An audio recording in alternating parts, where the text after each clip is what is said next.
com vocês? Amém? Louvado seja Deus. Adailson, como é que tá? Conseguiu vir hoje? Amém. Louvado seja Deus por tua vida. Queridos, eu peço desculpa por ontem, viu? Ontem eu extrapolei no horário, né? Parecia uma vigília, né, irmão Wilma? Não? Mas não é programado não é porque a gente quer não, viu, Dulce? Não é porque a gente quer não, porque às vezes a gente conversa um pouco e tem... Eu não concordo em você capar o sermão.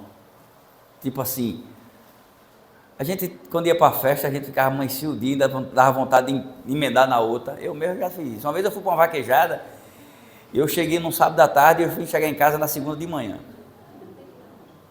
Bebendo, fumando e rufiando.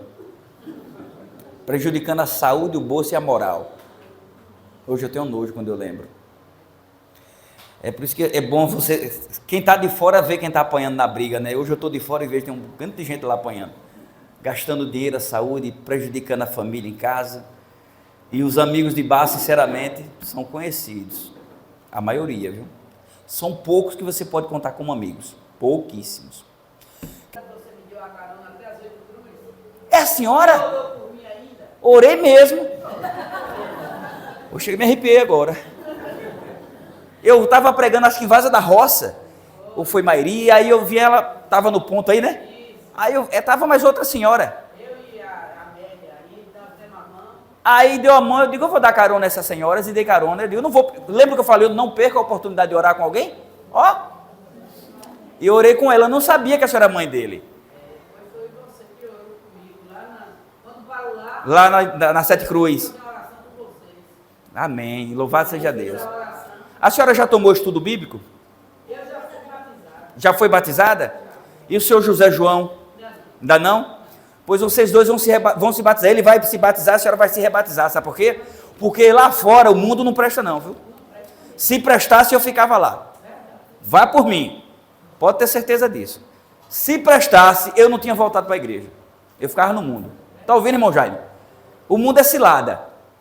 O mundo, ele pega você igual uma manga. Você é bonitinho, rosada, bonitinha. Ele chupa e deixa só o bagaço e joga fora. O mundo faz isso com a gente. Pode ter certeza. Quando você deixar de ser útil para o mundo, ele lhe descarta. Isso é verdade. Não pague para ver não, porque às vezes o descarte não dá para aproveitar mais não. É sério. Amados, opa aí, e hoje o estudo é longo, que na verdade o sermão. Hoje é um sermão técnico. O que é um sermão técnico? É um sermão de muitas informações. Por isso eu quero que vocês fiquem bem atentos. Porque Apocalipse, como eu falei desde o início, essa semana foi toda direcionada a Apocalipse, você tem que ficar muito atento, senão você não entende. E olha que é porque eu não estou explicando tudo, porque demora. E hoje nós vamos estudar um pouco, dar uma pincelada nas 7 cartas, 7 igrejas da Ásia. Quem conhece Apocalipse sabe que para explicar tudo isso aí, tem que fazer uma série de estudos só desse tema. Mas a gente vai tentar dar uma pincelada, né, Wilma? Então eu quero convidar você a abrir sua Bíblia em Apocalipse, capítulo 1. Ontem foi 1, hoje é 1, não é isso? Capítulo 1. Amém? Amém. E esse brinde aqui para o último dia é? Geladeira desse tamanho? É doido? É de anã, é?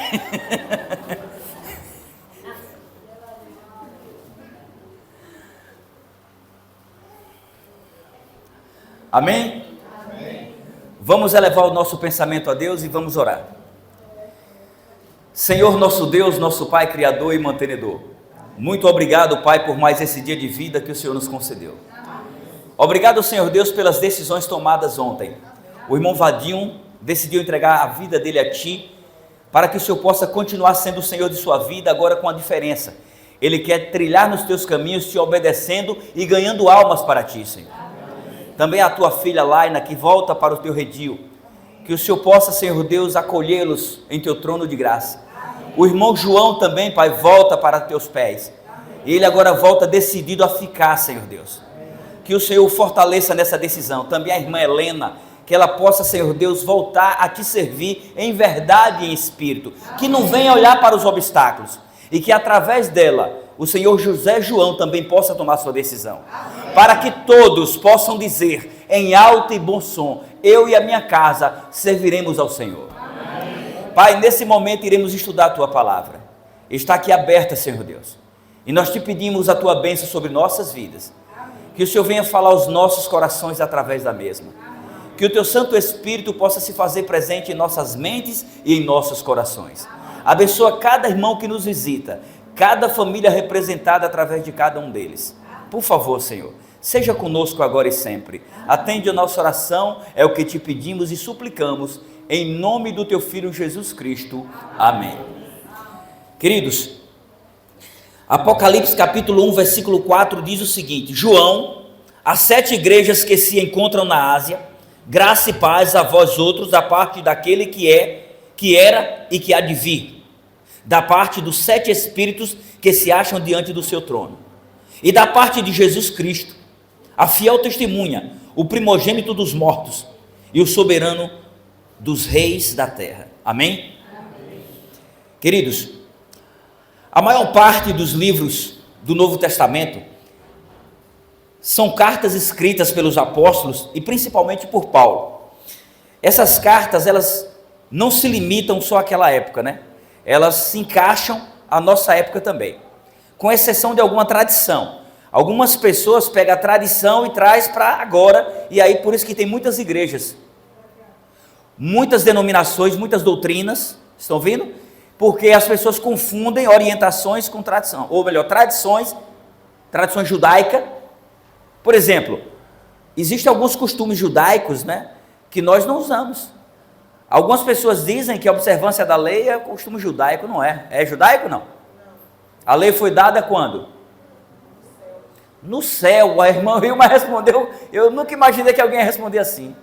A lei foi dada no céu, porque lá no céu houve pecado, e pecado é o quê? E se é transgressão da lei, é porque lá já tinha a lei. Se não existisse a lei, Satanás não tinha pecado. Ela foi dada no céu, confirmada no Éden e relembrada no Sinai, e colocada em prática em Cristo. Queridos, como eu disse, aquelas histórias daquela época se encaixam perfeitamente a nós hoje. Porém, as 7 cartas das 7 igrejas da Ásia, também acontece isso conosco. Foram temas, símbolos, que foram as cartas explicando algumas coisas para determinadas igrejas da Ásia. Na verdade existiam dezenas, só que não eram igrejas como essa. As igrejas, você vai ver nesse estudo, aqui hoje é um estudo, você vai ver que naquela época o cristianismo era visto como o quê? Era uma religião? Na época de Jesus? Era uma seita. O cristianismo só foi reconhecido depois de 3 séculos como uma religião. Então as igrejas, eles eram proibidos de ter igreja. Quando Paulo pregava, era nas igrejas judaicas, não cristãs. Judaicas, ou então nas casas das pessoas, as igrejas chamadas sinagogas, e nas casas os irmãos se reuniam e ali funcionava a igreja, até porque igreja quer dizer o quê? Pessoas, uma comunhão de pessoas, ok? Então o que acontece?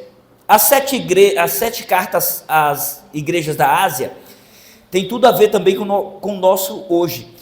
Todo o seu conteúdo nos remete a um período da história, do passado, do presente e também do futuro. São elas Éfeso, memoriza aí, Esmirna, Pérgamo, Tiatira, Sardes, Filadélfia e Laodiceia. Nós vamos estudar um pouquinho de cada um, tá bom? Primeiro nós vamos para a introdução. Existem 3 revelações dirigidas por Cristo às igrejas da Ásia que são muito relevantes para nós. Ele disse: conheço as tuas obras, ao vencedor dar-lhe-ei que se alimente da árvore da vida. Quem tem ouvidos, ouça o que o Espírito diz às igrejas. Essas 3 frases, elas se encaixam com a gente. Conheço as suas obras. O Senhor conhece as nossas obras? Conhece, né? Nós temos uma promessa que ele diz o quê? Ao vencedor dar-lhe-ei que se alimente da árvore da vida. Quem é o vencedor? É aquele que perseverar até o fim. Mas Gil, se eu não conseguir, não tem problema, irmão Jaime. O importante é perseverar. Está entendendo, Adailson? Às vezes a gente acha assim, eu não vou tomar minha decisão pelo batismo porque eu não me sinto preparado. Eu não me sinto preparada. Eu disse ontem, não faça isso não. Quando eu me batizei a primeira vez na igreja, eu me afastei, comecei a olhar demais para o joio que tem um monte de joio na igreja. Só não posso apontar nenhum, porque senão eu também me viro joio, mas que tem. Porque o Senhor planta o trigo e o capeta planta o joio. Só que não me compete a mim nem a você dizer quem é joio na igreja. Entendeu? Se você for olhar para joio, vai fazer quem nem eu, sai da igreja, vira joio.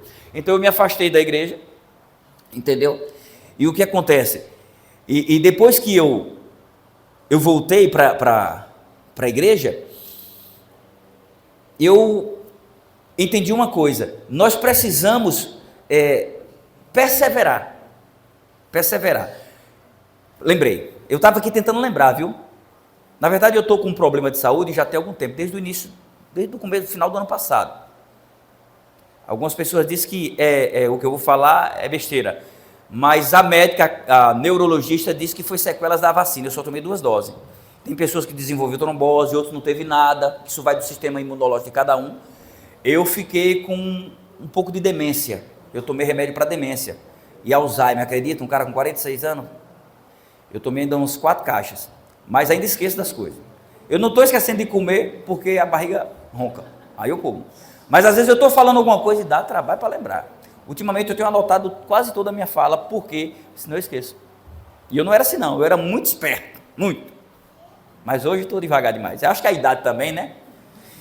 E o que acontece, quando eu estava na igreja, eu comecei a olhar demais, saí. Não olha demais não, olha para Cristo, não olha por lado não, nem para trás, olha para frente. Eu saí. E depois eu me rebatizei em 2017, dia 7/7/2017. Você acredita que até 2 anos, ou 2 anos e meio na igreja, eu tinha vontade de sair mesmo, para tomar cerveja e voltar a fumar cigarro? Era. Será como era viciado? Quando eu passava que via alguém destampar uma escola, eita, chega, tremia todo. Eu era assim, obcecado. Agora eu vou lhe dizer uma coisa, hoje eu sei que eu estou na rocha, porque quando eu vejo um cigarro eu sinto nojo, e quando eu vejo só o cheiro da cerveja me dá ânsia de vômito. Então eu quero dizer para você, não ache que você vai se preparar para se batizar, você não consegue. A não ser um caso de rebatismo que você já tem mais segurança, mas a primeira vez, e até o rebatismo às vezes você não tem essa segurança. Você fica naquela dúvida.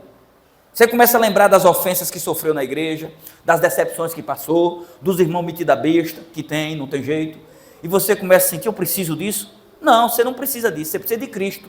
Mas para dizer que você está em Cristo, tem que estar na igreja. Você tem que fazer parte desse povo. Eu falei o que ontem? Nós somos uma família. Na sua família tem gente fuxiqueiro, tem gente enrolado. Não tem? Todas têm.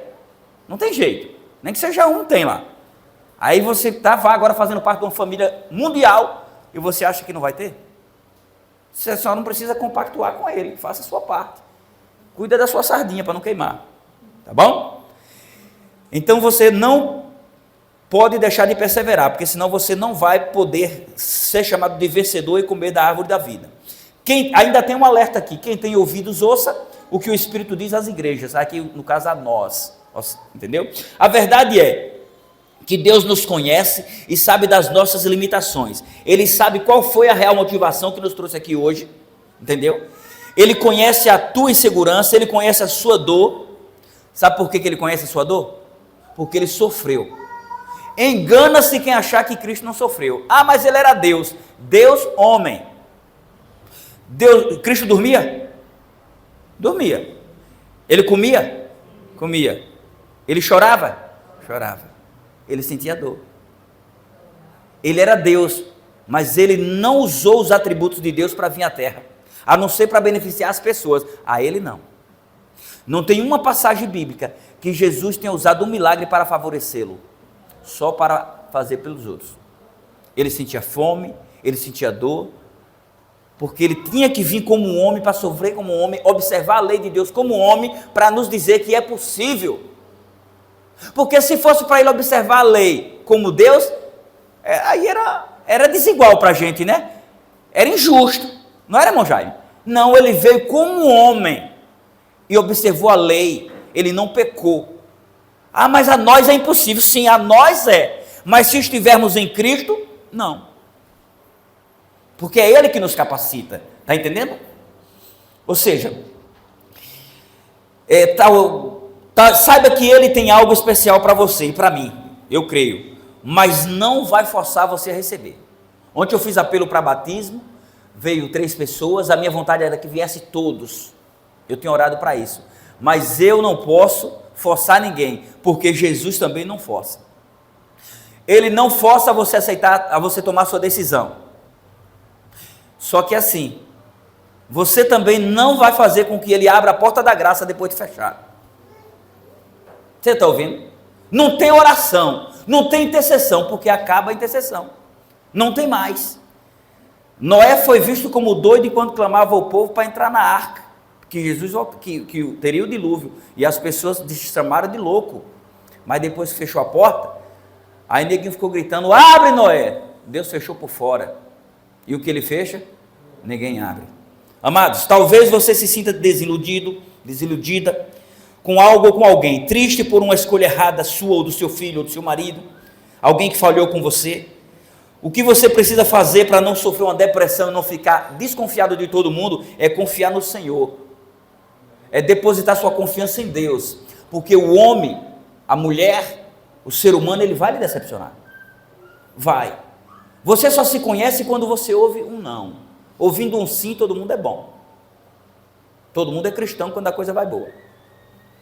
Isaías 41:10 diz: não temas porque eu sou contigo, não te assombres porque eu sou teu Deus, eu te fortaleço e te sustento com a minha destra fiel. Amém?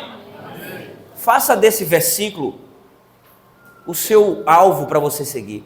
Lembre, você não está só. Não temas, eu estou contigo. Não te assombres, eu sou teu Deus. Confie no seu Deus, ele é teu pai, ele quer lhe proteger, mas você não chama, não convida, sofre sozinha.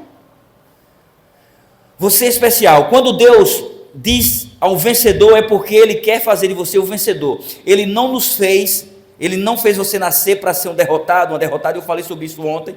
Na minha camisa do trabalho, quem vê lá sabe, tem escrito Filipenses 4:13, posso todas as coisas naquele que me fortalece. Quem conhece a minha história sabe que esse versículo se encaixa comigo.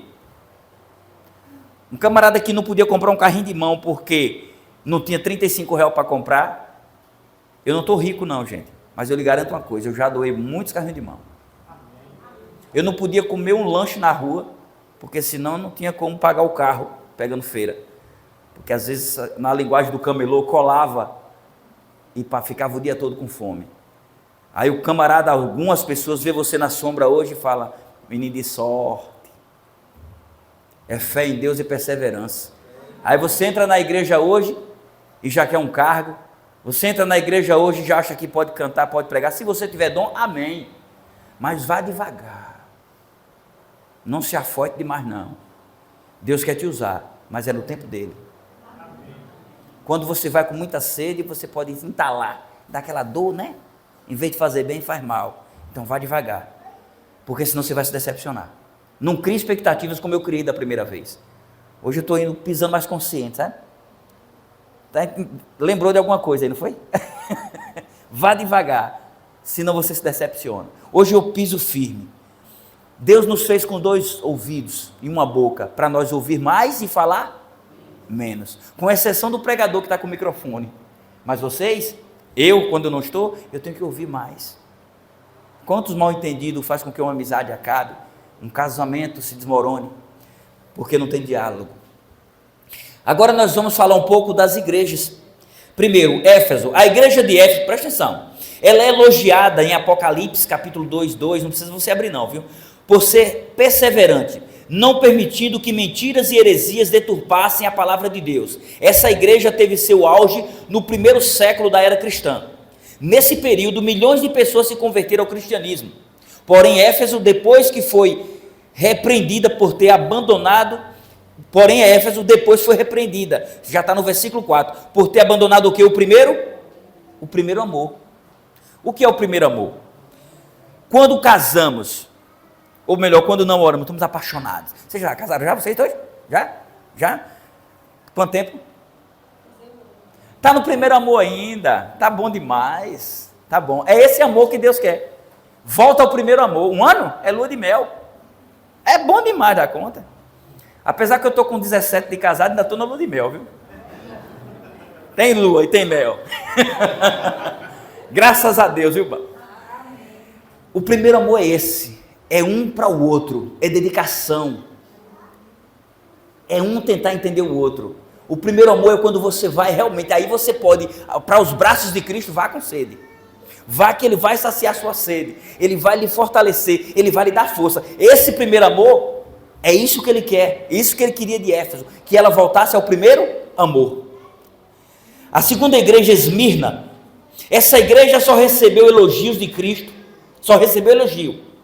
Esmirna era uma região, mesmo tendo dificuldades, em meio a algumas dificuldades financeiras, ela era uma igreja rica aos olhos de Deus, porque nesse período os cristãos enfrentaram uma grande perseguição, uma perseguição de 10 dias, em Apocalipse 10 fala sobre isso. O que foi essa perseguição de 10 dias?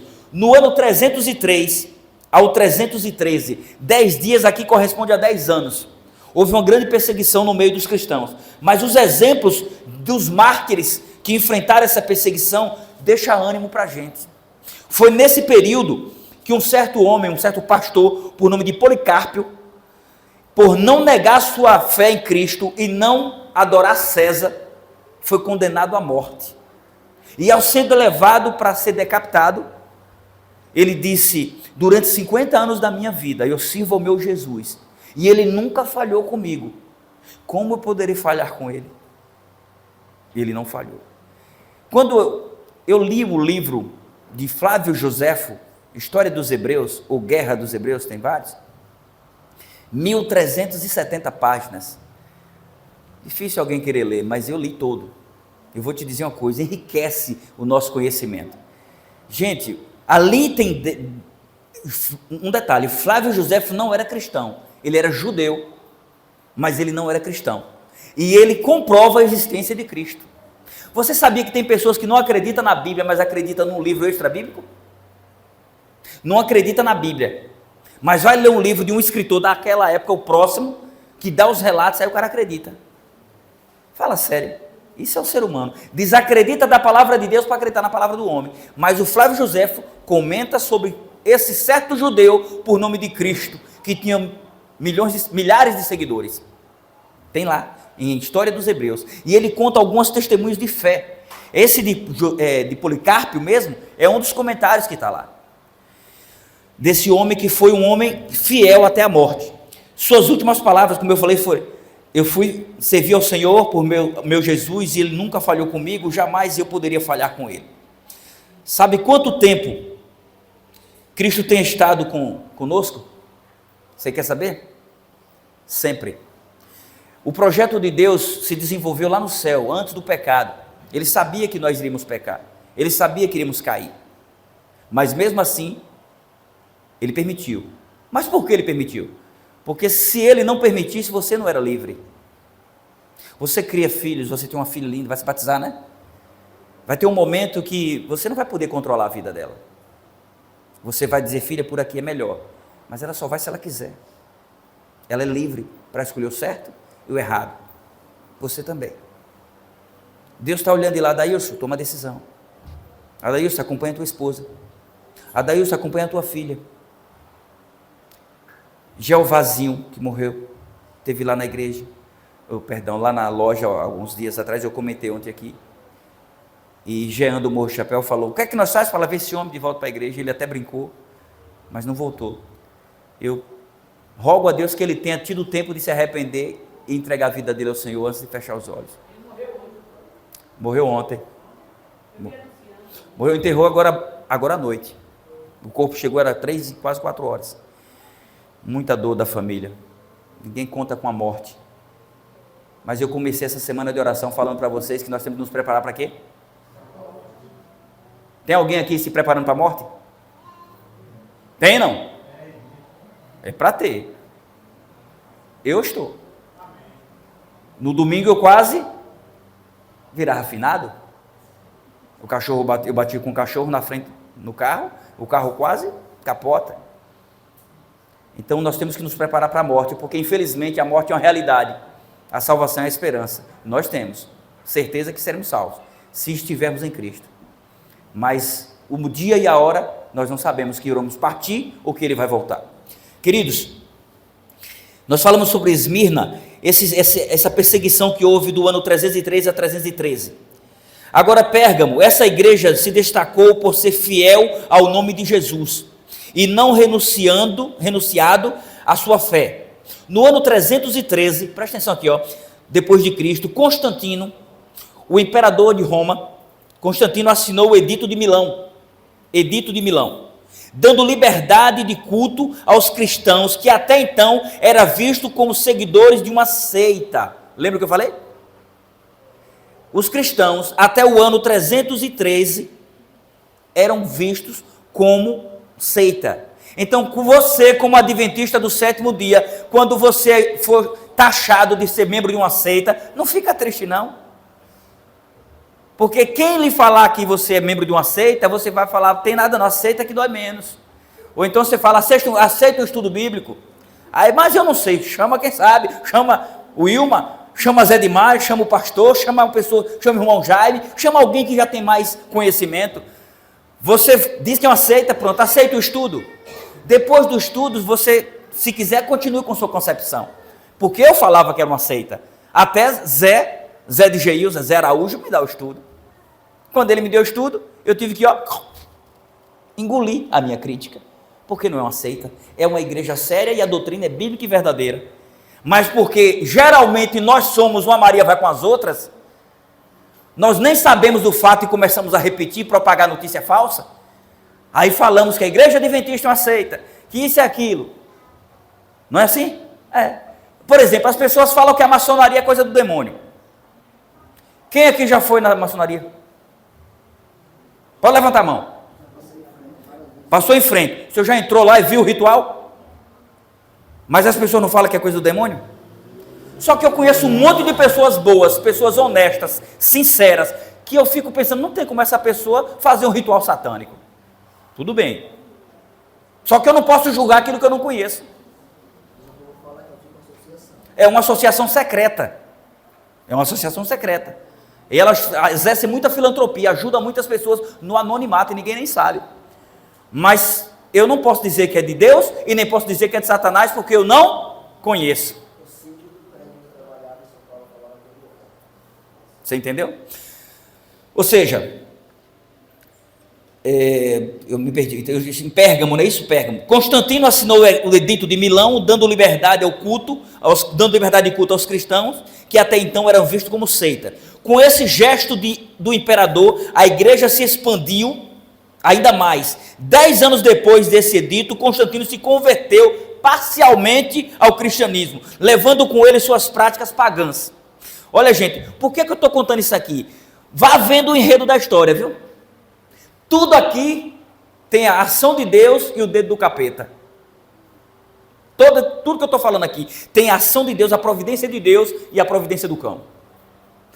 A conversão de Constantino foi bom para o cristianismo, porque deixou de ser seita e virou a religião oficial do Império Romano. Mas ele se converteu parcialmente ao cristianismo, porque era de fachada. Ele levou alguns rituais pagãos para dentro da religião. Tem pessoas que fazem sinal da cruz achando que foi Deus que deixou. Tem pessoas que oram por Maria achando que foi Deus que deixou, que foi a Bíblia que ordenou. Que acende vela achando que foi Deus que ordenou, não é, irmão Jair? Mas porque não estuda, não pesquisa, que for muitas coisas dessas, são rituais pagãos instituídos pelo homem. Tradição, rituais pagãos, coisas satânicas, muitas coisas. Por exemplo, as práticas pagãs, sendo elas mudança de guarda do dia de sábado para o domingo, foi uma das principais, porque ele cultuava o deus Sol, o deus pagão Sol. Então, em homenagem ao deus Sol, né, ele mudou o dia de sábado para o domingo. Adoração aos santos mortos. Foi Constantino que colocou isso. As pessoas ficam na procissão. Agora na Lapa mesmo, eu fui várias vezes, não estou ridicularizando, hostilizando ninguém.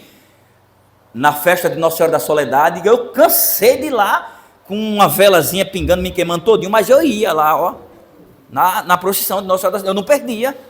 Mas eu acreditava que aquilo ali era bíblico, era de Deus. Ali é do homem. Não tem nada a ver com Deus. Eu lhe digo e lhe provo. Quando chama o padre, o cardeal, o papa, que eu provo. Se ele me mostrar na Bíblia, aí eu... Só se for na dele, porque na minha não tem. Ele vai mostrar no catecismo. Na Bíblia ele não mostra, não. O catecismo foi redigido pela Igreja Católica. Eu não estou falando mal de igreja. Eu estou falando da Bíblia. E se um camarada vai contra a Bíblia, ele vai contra mim, porque eu sirvo a Deus. Amém? Amém. Pois é. Aí o que aconteceu? Essas práticas pagãs foi colocada por Constantino. E foram muitas outras. Por volta do 4º, 5º e 6º século, Pérgamo já não era mais a mesma igreja, já não era mais o mesmo povo. Satanás estava obtendo êxito no meio dela, com essa nova estratégia de unir igreja e Estado. Essa foi a estratégia. Ou seja, Constantino, imperador. O cristianismo, uma religião que era vista como seita, mas tinha seus limites, precisava crescer. Constantino se converteu. Suponhamos que aqui, de repente, alguém vem e fala: eu vou me batizar na igreja de Vinéia e eu vou ser membro da igreja de Vinéia. Certo? Aí nós temos a nossa doutrina, nós não comemos peixe de couro. Eu ficava me perguntando, por que os adventistas não comem peixe de couro? Eu sou fã de surubim. Eu falava bem assim. Eu era aquelas prostas de surubim. Vixe, como eu comia, eu gostava demais. Camarão, nem fale. Para mim, o acarajé tem que ter camarão, aqueles pitu grande. Até um dia eu peguei uma alergia e quase morri em Salvador. E aí eu ficava me perguntando por que essa proibição alimentar, se foi Deus que criou tudo. É simples. Quem criou o urubu? Porque você não come. Cachorro. Em alguns países da Ásia come. Então Deus criou sim os animais, alguns para alimento. Não era para ser isso. O projeto original de Deus não era matar para comer. Concorda comigo? Não era matar para comer. Imagina Deus tendo que você matar eu sou fã de carne de carneiro. Matar um carneiro, derramar o sangue dele para você comer. Tinha necessidade disso se ele é Deus? Não, era para nós comer frutos, grãos, folhas e viver saudável, viver mais. Mas com o pecado, depois do dilúvio, ele permitiu que comesse, mas eles lá em Levítico separou quais são os animais que você deve comer. O porco é pecado. Pega uma carne de porco, um pedaço dela, pode ser de bacon, pode ser tocinho, antigo que for, bota lá, pega o vinagre de maçã e joga em cima dele, pega uma lupa e olha. Duvido você comer mais carne de porco. Você vai ver o tanto de verme que vai sair de lá de dentro. O verme da carne de porco, nem o fogo, nem o gelo mata. Você pode toscar no fogo, ele fica vivo. Mas eu comi a vida toda, comi banho e é saudável, fez mal. Meu irmão, é a misericórdia de Deus que está te protegendo. Sabe por quê? Porque Deus não leva em conta o tempo da ignorância. Se ele falou que é proibido, que não faz bem à saúde, não faz. Não faz. Está na Bíblia, se está na Bíblia é porque Deus mandou. Você está entendendo? Agora, eu vou para o inferno porque eu comi? Não, você não tinha conhecimento. Você podia ter comido até gente, você não tinha conhecimento. Eu estou falando sério. Conta-se uma reflexão que um homem matou um cara no bar, só que ele conhecia a Bíblia, ele sabia que matar era pecado, e ele correu para dentro da mata, e a polícia atrás. Ele poderia ter evitado, o rapaz estava desarmado, ele estava armado, não precisava matar. E ele correu para dentro da mata, e a polícia atrás, e lá nessa mata selvagem, ele encontrou uns índios canibais, que estavam comendo um homem branco. E ele, misericórdia, que coisa feia, ele matou os índios matou para comer, estava comendo. E naquilo ali a polícia chegou e no tiroteio matou ele e matou os índios. E é uma reflexão, conta que vai para o céu. Ele vai para o céu todo empolgado achando que vai entrar, quando chega lá é barrado. Não entra não, meu irmão. Você matou um cara lá embaixo. E ele, mas rapaz, eu fui me defendendo, o cara estava desarmado, não precisava você ter matado. Aí quando ele está conversando com o anjo, vai passando os índios entrando, os que estavam comendo gente lá embaixo. Ele diz, para aí, isso é injusto. Por quê? Aquele cara ali, aqueles índios, estavam comendo gente lá na terra, e ele vai ser salvo? E eu não vou? Não, a diferença é que ele não sabia que era pecado, você sabia. Você será julgado proporcional ao seu conhecimento. Você está entendendo o que eu estou falando? Você comeu a vida toda, não sabe o que é pecado, está perdoado. A partir do momento que você conhece, é igual você namorou com 10, 20, 30, não é pecado. Casou, é só ela, viu? É ou não é? Pode pegar as outras agora? Pode não. Entendeu como é? É desse mesmo jeito. É pecado? Não vá. Você se lasca. Ou seja, Tiatira, ela recebe elogios por causa do amor, da fé, do serviço, de perseverança, porém logo depois foi reprovada porque os costumes de Jezabel estavam sendo aceitos no seio da igreja. Os costumes de Jezabel, orgias, luxúria, idolatria, extravagância. Essa Jezabel, incluída aqui, que ela faz uma alusão a Jezabel, a uma referência a Jezabel, a rainha Sidônia, que veio a se tornar esposa do rei Acabe, e isso aconteceu por volta do ano 850. Essa mulher corrompeu o povo de Deus, levando para dentro da igreja, dentro do meio do povo, práticas pagãs, adoração a ídolos, imoralidade sexual e entre outras abominações. Tudo o que havia acontecido naquela época do profeta Elias estava se repetindo na igreja de Tiatira. Depois de Constantino, o cristianismo passou a ser a religião oficial do império. Com isso, no ano 538, surgiu o edito de Justiniano, que condenava, presta atenção aqui, olha só, né? Estava bom, o Estado uniu com a igreja, não foi? Não estava bom? Pronto. No ano 538, surgiu agora o edito de Justiniano, condenando à morte todos aqueles que não aceitassem os ensinos do bispo de Roma. Ensinos esses, era para morrer se não obedecesse o bispo. Está vendo? Ensino esses que consistem em oração pelos mortos, canonização de santos, a doutrina do purgatório. Quem sabe o que é purgatório aqui? Purgatório quer dizer limpar, purgar. Você vai no médico fazer o exame, toma um purgante, aí você purga, limpa. Segundo a igreja católica, a invenção desses camaradas aqui não é bíblico. A pessoa morria, até hoje alguns acreditam, e aí ele estava em pecado. Essa pessoa vai para um estado de que fica lá, e aí quem ficou fica intercedendo por ele, apresentando a alma dele, que a alma está morta, mas eles acham que não, a Deus, para Deus perdoar os pecados dele, para que ele se limpe, e depois se apresente limpo diante de Deus. Só for do inferno que ele vai se apresentar, porque não existe. Não existe, ou você toma a decisão agora, ou acabou. Não tem negócio de quem ficou ficar intercedendo por você não. Missa de 7º dia é tradição, gente. Se o camarada está morto, ele não se arrepende mais. Quer dizer que o teu erro, eu posso me arrepender pelo teu erro? Tu apronta, João, eu vou lá e vou rezar, interceder por tu, tu não se arrependeu? Aí quer dizer, o meu pedido vai limpar o teu pecado. O meu pedido pode limpar o teu pecado hoje, que tu está vivo. Está entendendo, José João? Eu posso orar pelo Senhor hoje, pedir sua cura, eu posso pedir sua libertação, porque o Senhor está vivo. O Senhor pode aceitar a oração, se arrepender, se converter e ser um novo cristão. Mas depois de morto, é só terra na cara e pronto, já foi. E para agora ressuscitar, ou no dia da volta de Jesus, ou no dia do juízo. Que nós vamos estudar sobre isso também. Então, esse negócio de doutrina do purgatório é coisa do homem. Sabe o que é isso aí? Projeto do capeta, para dizer para você, Adeus, não precisa tomar decisão, fica na tua. O espiritismo, eu falei essa semana, diz que você não morre, que você vai encarnar em outro ser, que depois a sua família vai conseguir se comunicar com você. Isso é crença satânica, não existe isso. Eu falo e provo na Bíblia. As pessoas usam a Bíblia fora do contexto e faz isso pretexto para poder montar esse tipo de coisa. Não existe isso. Da mesma forma, Satanás quer inculcar na mente das pessoas que depois que a pessoa morrer, os que ficam vai interceder por ele para que ele possa ser limpo dos seus pecados e se apresentar limpo diante de Deus. Não vai não. Ele não vai não. De jeito nenhum. Vai não, meu filho. Morreu, acabou a história. Ou está selado com Cristo ou com o capeta. Não tem para onde correr. Quem disse isso é eu não. É a Bíblia. A oportunidade é enquanto está vivo. Enquanto está respirando, depois que fechou os olhos, ou é Cristo ou é inimigo de Cristo. Deixa eu ver onde eu parei aqui. Quem disse que eu lembro? Eu estava em quem foi? Sardes, não é isso?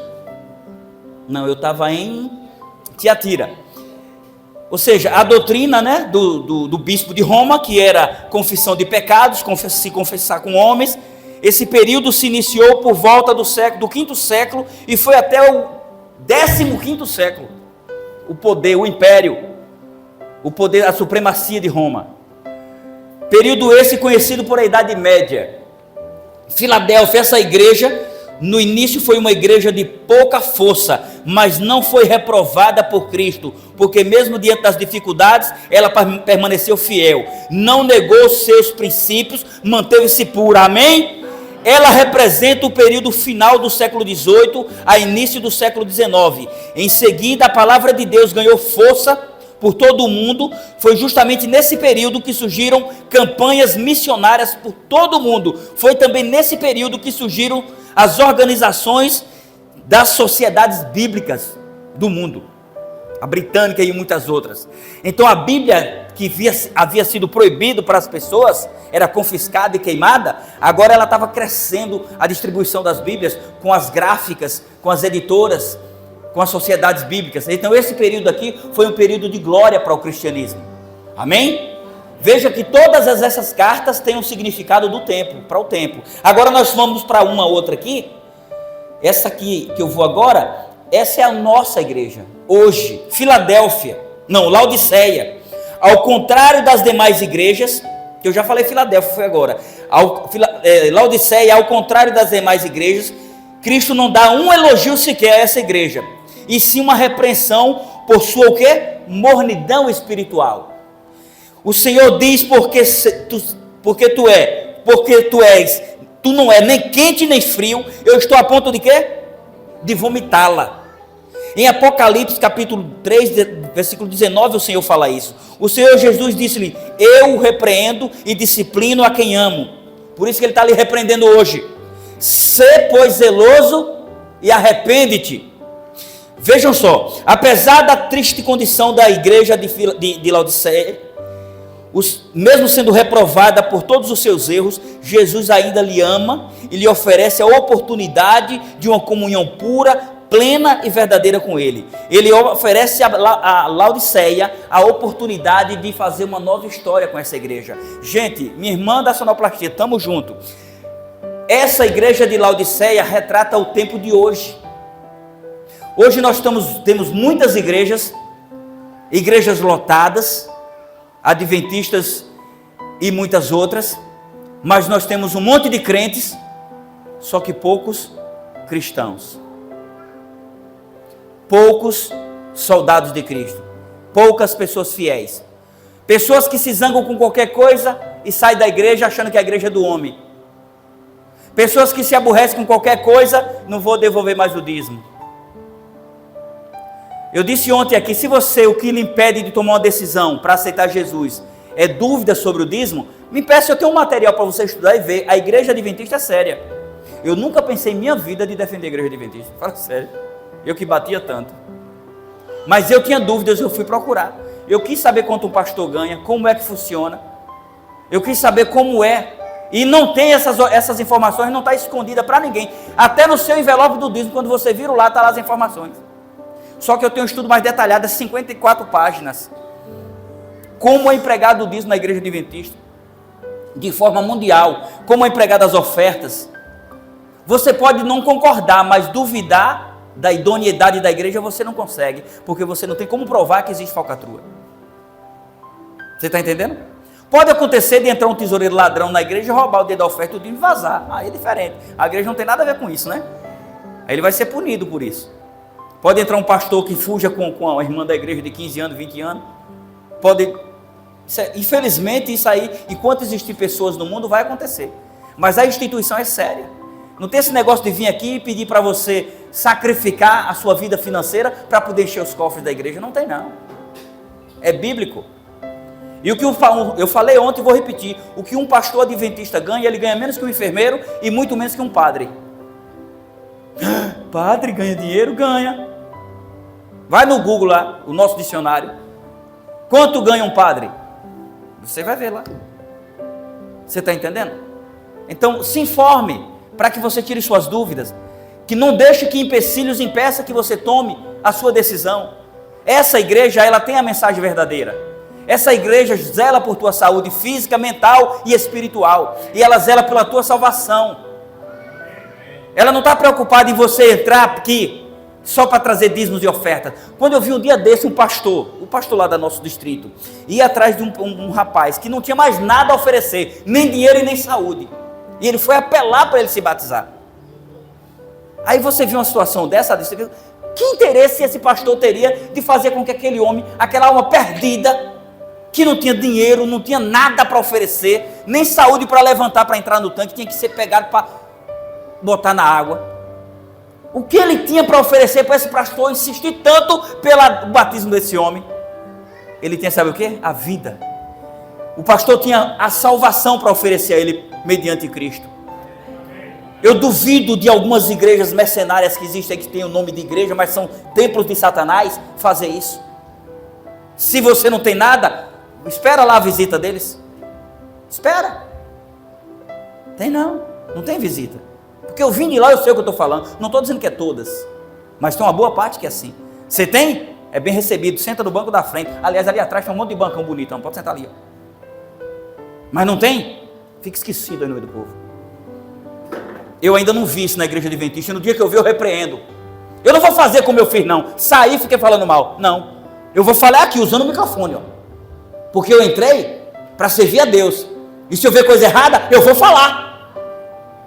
Porque tem autoridade quem está dentro. Quem está fora não tem direito de falar, não. Saiu, acabou sua moral.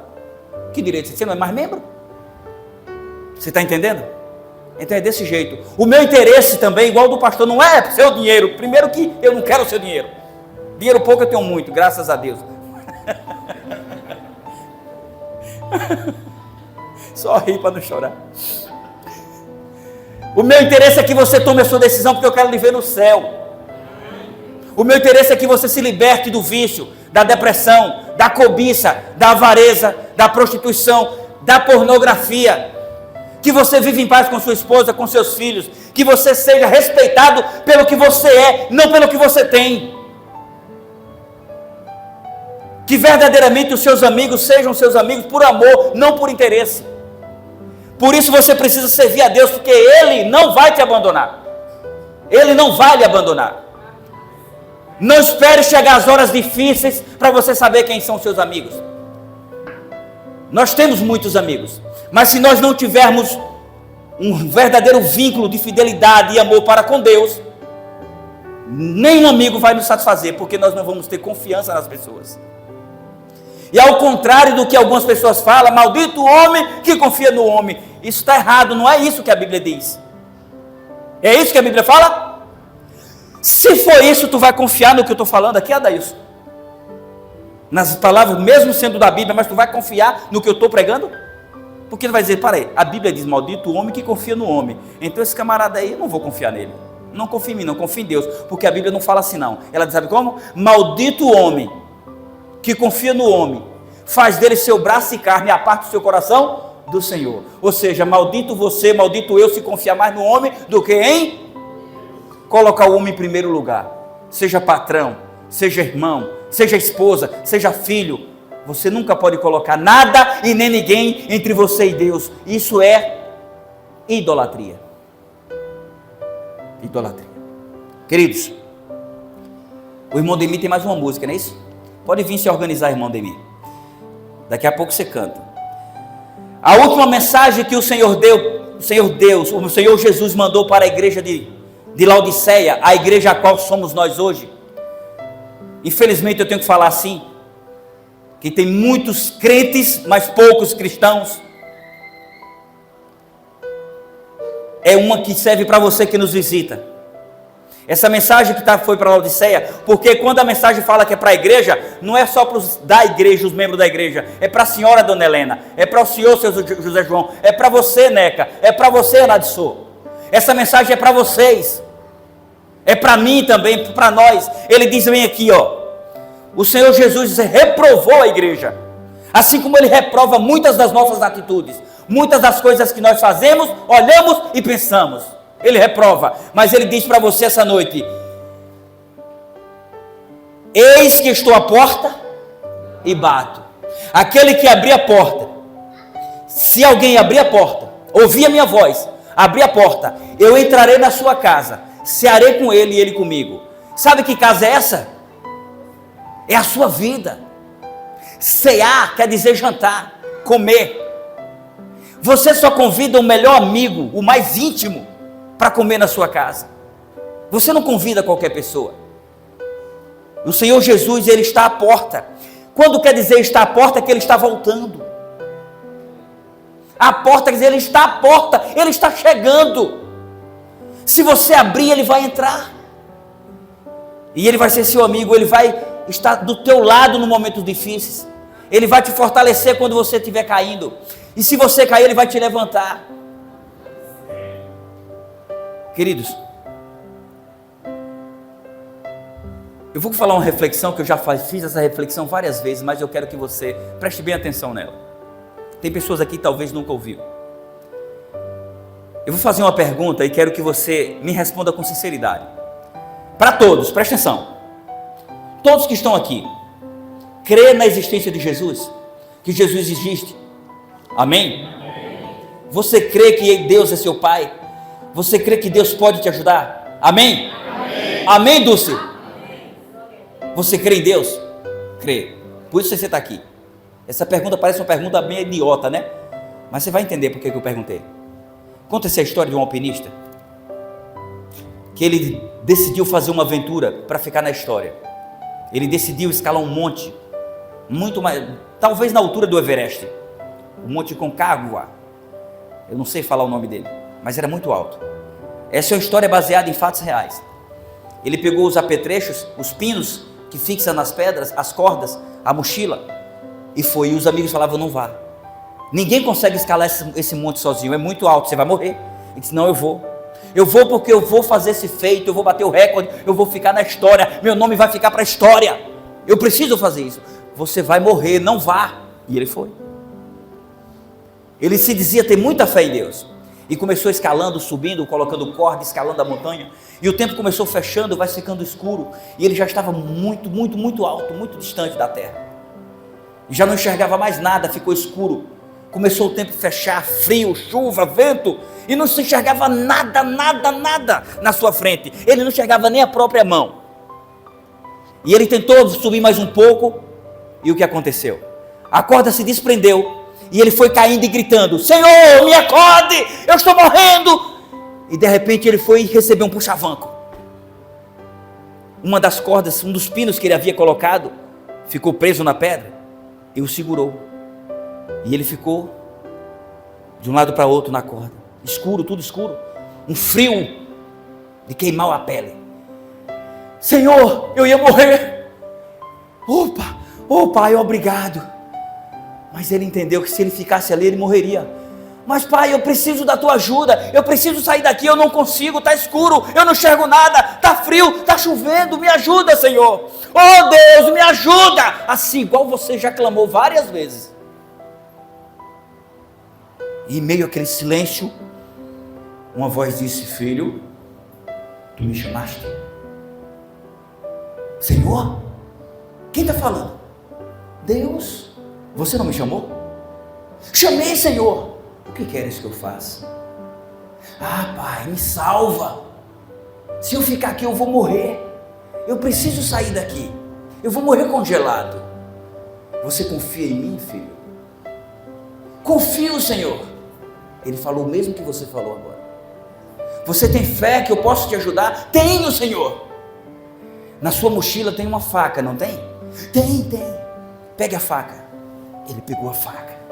Tudo escuro. Não enxergava nada. Você disse que tem fé em mim? Você disse que confia em mim? Eu confio, Senhor. Então pegue a faca e corte a corda. Corte a corda. Mas Senhor, você falou que confia em mim. Então corte a corda. Ele segurou a faca.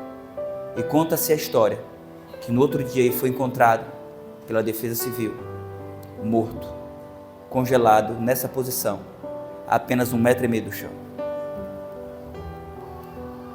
E eu quero dizer para você essa noite, que você disse que tem fé em Deus. Se você tem fé em Deus, à medida que Demi estiver cantando, eu quero que você corte a corda que lhe impede de tomar a sua decisão, e que você venha aqui, pegue uma daquelas túnicas e escolha uma Bíblia. A Bíblia é sua de presente. A túnica é para você pegar só como demonstração de fé, que você vai aceitar ser uma nova criatura em Cristo Jesus. Você falou que crê no Senhor Jesus. Você falou que tem fé em Deus. Vamos ver se você tem. À medida que ele estiver cantando, eu vou estar aqui orando por sua decisão. E em nome de Jesus você vai vir. Não importa se você acha que não vai dar certo. Não importa os empecilhos que você acha que você não consegue. Você de fato não consegue. Mas Cristo consegue. Só não tem jeito para a morte, mas a morte daqueles que não creem em Deus. Porque aqueles que creem em Deus não morrem, descansam no cemitério. Aqueles que creem em Deus não morrem. Você vai ver sobre isso essa semana. Então, à medida que ele estiver cantando, eu vou pedir que você venha aqui. Se você sentir, você vai sentir o toque do Espírito Santo no seu coração. Eu vou estar orando por você. Você vai vir aqui pegar sua túnica, pegar sua Bíblia, e eu vou orar por sua decisão. E você vai se preparar para o batismo. Você vai se permitir preparar, porque você não consegue se preparar sozinho. Amado Senhor, primeira vez que veio aqui, Deus tocou em teu coração. Você já estudou a Bíblia com alguém aqui? Já. Dá um abraço aqui. Sabe o que é isso, gente? É se permitir. Se permitir. A palavra do Senhor diz, quando se ouvirdes a minha voz,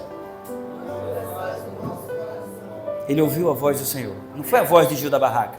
Eu sou tão pecador igual a você. Eu sou tão pecador igual a senhora, irmã Helena. Me diga uma coisa de coração. Valeu a pena se afastar dos caminhos do Senhor? Não. Não valeu. Eu lhe digo também que não valeu. Por isso eu quero dizer, se tem mais alguém, não somos ninguém. E a nossa decisão em aceitar Jesus como Salvador já é um sermão pregado. É um dos melhores testemunhos que tem. Que Deus lhe abençoe por sua decisão. Você é um homem de sorte. E tem uma mãe que lhe apoiou na sua decisão, tomando a decisão junto com você. Que você possa também, através da maneira de viver, de apresentar Cristo para as pessoas, fazer com que o Senhor José João também se batize e também possa entregar a vida dele ao Senhor Jesus. Eu vou estar orando pela decisão dele. Louvado seja Deus. Irmão Vadinho, obrigado por ter vindo reafirmar a sua decisão que você já tomou. Que Deus continue lhe abençoando.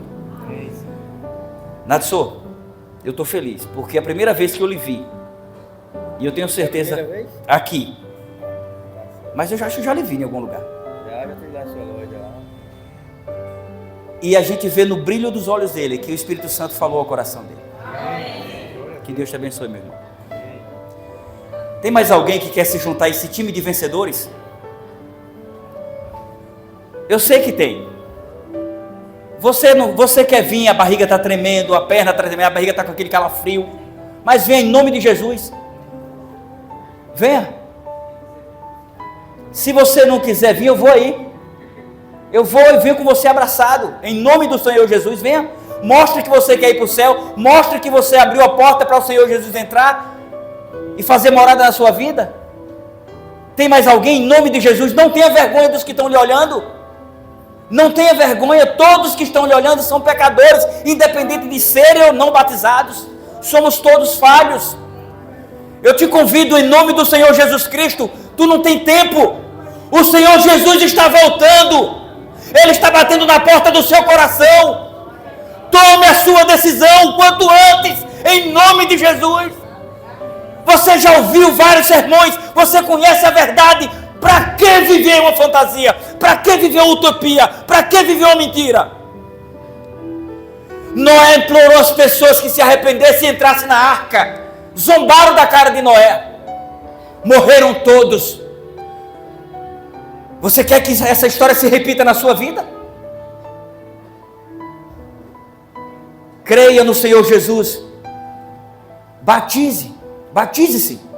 Porque a palavra do Senhor diz: aquele que crê e for batizado será salvo, aquele que não crer será condenado.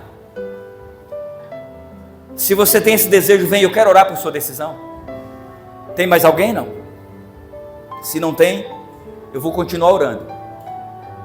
Porque assim como o Senhor não desistiu de mim, eu também não vou desistir de você. Continue vindo todas as noites, até que essa pedra do seu coração seja derrubada, seja quebrada. Que esse coração de pedra se transforme no coração de carne. Porque Deus está te chamando, eu não tenho dúvida disso. Deus sem você continua sendo Deus. E você sem Deus é ninguém. Feche os teus olhos e vamos orar. Senhor nosso Deus, nosso Pai Criador, nosso Deus soberano, te agradecemos mais uma vez por esses momentos, o qual estamos aqui entre irmãos. Eu quero nesse momento de uma forma especial te agradecer, Senhor Deus, pela vida do Anadsor. Ele tomou a decisão, ele aceita o Senhor como Senhor e Salvador de sua vida. Ele quer ser uma nova criatura, ele sabe que é difícil, mas o mais importante ele já fez, foi tomar a decisão. Que o Senhor o fortaleça nessa decisão. Que todas as dúvidas que possam vir na sua mente até o momento do batismo, possa ser lançada por terra, que possa ser repreendida no nome do Senhor Jesus Cristo. Da mesma forma, Pai, eu te apresento a vida da tua filha, a irmã Helena. Ela volta, Senhor Deus, ao redil. Ela volta aos teus pés, porque ela entendeu que não vale a pena viver distante dos teus caminhos. Foi o Senhor que a colocou no meu caminho. Naquele dia, Pai, eu nem a conhecia. Eu parei e dei a carona. Orei com a tua filha.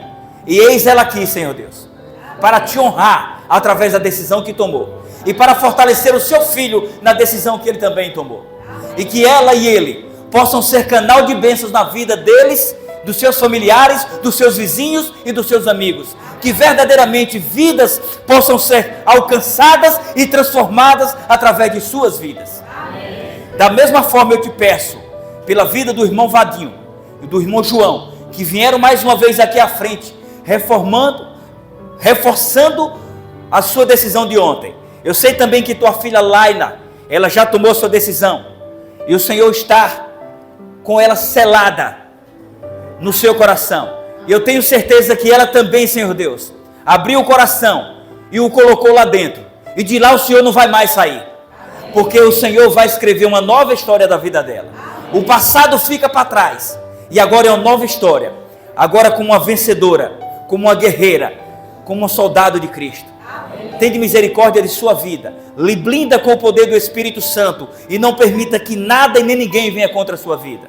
Abençoa essa igreja e cada um dos teus filhos aqui presente. Abençoa cada família aqui representada, Pai.